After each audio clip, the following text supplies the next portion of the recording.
درود پاک کب کب کہاں کہاں اور کیسے کیسے کام آتا ہے۔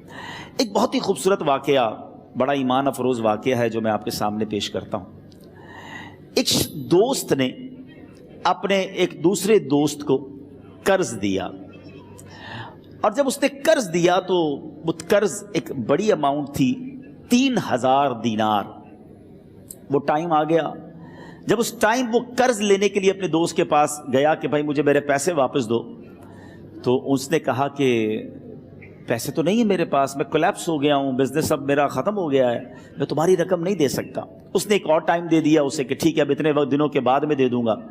وہ ٹائم بھی گزر گیا، اور جب وہ ٹائم بھی گزر گیا تو اس کے بعد اس دوست نے کہا کہ اب تو پیسے دے دو بھائی، میرا ٹائم پورا ہو گیا ہے۔ پھر نہ دے سکا ٹائم۔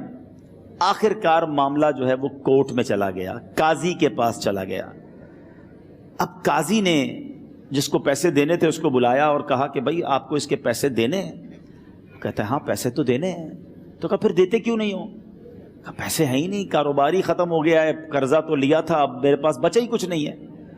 تو کہا اچھا اب یہ بتاؤ کہ کب دو گے، کیسے دو گے؟ اس نے کہا بس میرے پاس پیسے ہی نہیں ہیں۔ تو کہا اب تمہارے پاس 30 دن کا ٹائم ہے، 30 ڈیز میں یا تو اس کے پیسے لوٹا دو یا 30 دن کے بعد تمہیں قید کر دیا جائے گا۔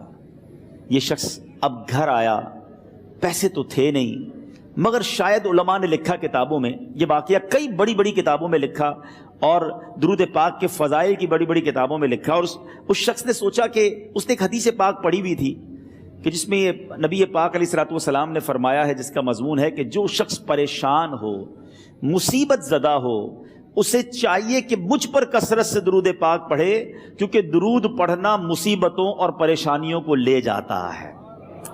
اب اس عاشق رسول نے سوچا اور تو کچھ ہے نہیں، اب میں درود پاک پڑھنا شروع کرتا ہوں۔ صبح سے لے کر شام تک وہ درود پاک پڑھنے لگ گیا۔ 27 دن گزر گئے، only 3 days left، 3 دن باقی تھے قاضی کے پاس جانے میں۔ 27 دن گزر گئے درود پڑھتے پڑھتے۔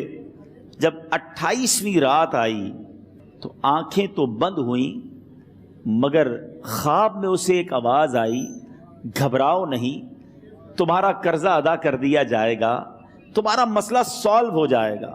صبح اٹھتا ہے، درود پاک پڑھ رہا ہے، مگر کہتا ہے یہ آواز سے تو مسئلہ حل نہیں ہوگا، پیغام کیا ہے اسے سمجھ نہ آیا۔ 28واں دن گزر گیا، 29ویں رات آ گئی، مگر اب آنکھیں بند ہوئیں اور قسمت جاگ اٹھی۔ نبی پاک صاحب لولاک صلی اللہ تعالیٰ علیہ وسلم خواب میں تشریف لائے، اور پیارے آقا صلی اللہ تعالیٰ علیہ وسلم نے فرمایا گھبراؤ نہیں، علی بن عیسیٰ وزیر کے پاس جاؤ، وہ تمہارا قرضہ ادا کر دے گا۔ اب یہ عاشق رسول صبح اٹھا تو ویری فریش، حشاش بشاش کہ اب تو کام ہو گیا، نبی پاک نے خواب میں آ کر بشارت دی ہے۔ مگر پھر ذہن میں سوال آیا کہ علی بن عیسیٰ کے پاس جاؤں گا تو ثبوت کیا ہے، پروف کیا ہوگا؟ میں جا کر اس کو کہوں گا کہ میرا قرضہ دے دو تو ایسے تو قرضہ نہیں دے دینا، اور میں نے اس کو کہا کہ مجھے نبی پاک نے خواب میں کہا ہے، اور اس نے اگر مجھ سے کوئی نشانی مانگی تو میں نشانی کیا دوں گا؟ آخری دن تھا، 29واں دن تھا، وہ بھی درود پڑھتے پڑھتے گزر گیا۔ 30th نائٹ آ گئی، صبح وہ دن ہے جب عدالت میں جانا ہے۔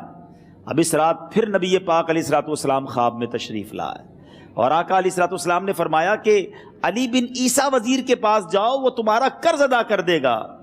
کہ حضور چلا تو جاؤں گا، لیکن اگر وزیر نے مجھ سے کوئی نشانی طلب کی تو میں کیا جواب دوں گا؟ پیارے آقا علیہ الصلوۃ والسلام نے کمال کا ارشاد فرمایا کہ علی بن عیسیٰ سے کہنا کہ تم روزانہ فجر کی نماز کے بعد 5000 بار درود پاک پڑھتے ہو، یہ راز فقط تم جانتے ہو اور تمہارا رب جانتا ہے۔ اب یہ جب صبح اٹھا تو ایک نشانی بھی مل چکی تھی۔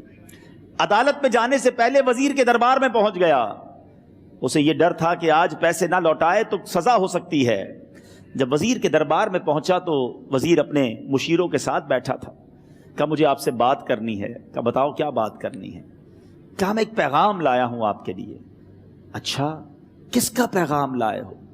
کہا میں نبی پاک جناب محمد مصطفیٰ صلی اللہ تعالیٰ علیہ وسلم کا پیغام لایا ہوں۔ وہ عاشق رسول وزیر تھا، کہتا بتاؤ میرے آقا نے کیا پیغام دیا ہے؟ کہا حضور میں 3000 دینار کا مقروض ہوں، آج آخری دن ہے اور میرے آقا نے مجھے بشارت دی ہے کہ آپ سے کہوں کہ آپ میرا قرض ادا کر دیجئے۔ علی بن عیسیٰ کہتا ہے کوئی ثبوت ہے آپ کے پاس؟ ہے کوئی دلیل بھی ہے آپ کے پاس؟ میں کیسے مان لوں کہ آپ کو نبی پاک علیہ الصلوۃ والسلام نے بھیجا ہے؟ عاشق رسول کہتا ہے خالی ہاتھ نہیں آیا، میرے آقا نے مجھے دلیل بھی عطا فرمائی ہے، مجھے ایک ایویڈنس بھی دیا ہے، اور پروف یہ ہے حضور کہ آپ روزانہ صبح فجر کی نماز کے بعد نبی پاک صلی اللہ تعالی علیہ وسلم کی بارگاہ میں درود و سلام کا نذرانہ پیش کرتے ہیں۔ جب تک 5000 کا عدد پورا نہیں ہوتا آپ اس وقت تک کسی اور سے بات نہیں کرتے، اور اے وزیر صاحب یہ رات صرف آپ کو پتا ہے اور آپ کا رب جانتا ہے۔ اللہ اکبر، وہ وزیر تو جس کو کہے نا جھوم اٹھا، ایسا عاشق رسول وزیر تھا جو روزانہ صبح 5000 درود پڑھتا ہو، اس کی تو عید ہو گئی نا۔ وہ کہتا ہے مرحبا یا رسول اللہ، میرے آقا نے میرے درود قبول کر لیے، اس سے بڑھ کر میرے لیے سعادت کیا ہوگی۔ اب یہ وزیر اپنے سیٹ سے اٹھتا ہے، اپنے کمرے میں جاتا ہے، تھوڑی دیر بعد واپس آ کر اس عاشق رسول کے ہاتھ میں 3000 دینار رکھ کر کہتا ہے حضور پہلے 3000 دینار تو نبی پاک کا حکم کی میں ادب سے بجا لاتا ہوں، میرے آقا نے جو حکم فرمایا یہ 3000 دینار آپ کو پیش کرتا ہوں، حضور ایک اور 3000 دینار لیجئے۔ میرے گھر آپ آئے، اتنی اچھی خبر سنائی، آپ نے قدم رنجا فرمایا، یہ 3000 اس کا نذرانہ ہے، اور ایسا کیجئے 3000 اور لیجئے، اس سے اپنے بچوں کے لیے کچھ چھوٹا موٹا کام شروع کیجئے، اور ایک وعدہ کر کے جائیے آج کے بعد زندگی میں آپ کو جب بھی کوئی کام پڑے میں آپ کا بھائی ہوں، مجھے یہ خدمت کا موقع دیجئے گا۔ اللہ اکبر، وہ مقروض جو ایک رات پہلے 3000 دینار کا مقروض تھا، ہو سکتا ہے اس کے بیک آف مائنڈ یہ بھی چل رہا ہو کہ اب شاید کل میں نے جیل میں جا کر، عدالت میں جا کر گرفتاری دے کر جیل میں جانا ہے، مگر اب 9000 دینار ہاتھ میں ہیں۔ عاشق رسول جھومتا ہوا نبی پاک کی یاد میں گھومتا ہوا اب عدالت میں پہنچا۔ عدالت میں everybody expecting over there کہ آج اس نے آنا ہے اور آ کر کہنا یہی ہے کہ پیسے تو نہیں ہیں، گرفتار کر لو، مگر جا کر اس عاشق رسول نے 3000 دینار جج صاحب کے ہاتھ میں رکھ دیے۔ قاضی کہتا ہے پہلے تو یہ بتاؤ پیسے آئے کدھر سے؟ تم تو کہتے تھے غریب ہوں، تم تو کہتے تھے کاروبار نہیں ہے، ایک مہینے میں اتنی بڑی رقم کا انتظام کیسے ہو گیا؟ سبحان اللہ، اس عاشق رسول نے گویا زبان حال سے یہ کہا ہوگا کہ یہ تو کرم ہے ان کا، ورنہ مجھ میں تو ایسی بات نہیں، اتنا دیا سرکار نے مجھ کو، اتنی میری اوقات نہیں۔ اس نے وہ پورا واقعہ بھری عدالت میں سنا دیا۔ اللہ اکبر، میرے پیارے اسلامی بھائیوں ذرا سوچو پہلے زمانے میں کیسے عاشقان رسول ہوا کرتے تھے۔ وہ جج، وہ قاضی بھی کیسا سرکار علیہ الصلوۃ والسلام کا عاشق تھا۔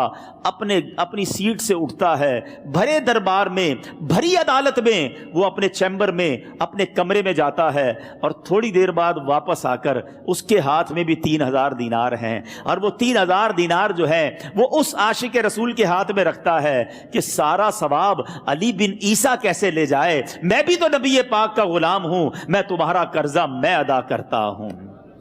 اچھا، اب ایک اور عجیب سینیریو یہ بن گیا کہ جس نے کیس کیا تھا، جس نے دعویٰ کیا تھا، وہ بھی یہ سارا منظر دیکھ رہا تھا۔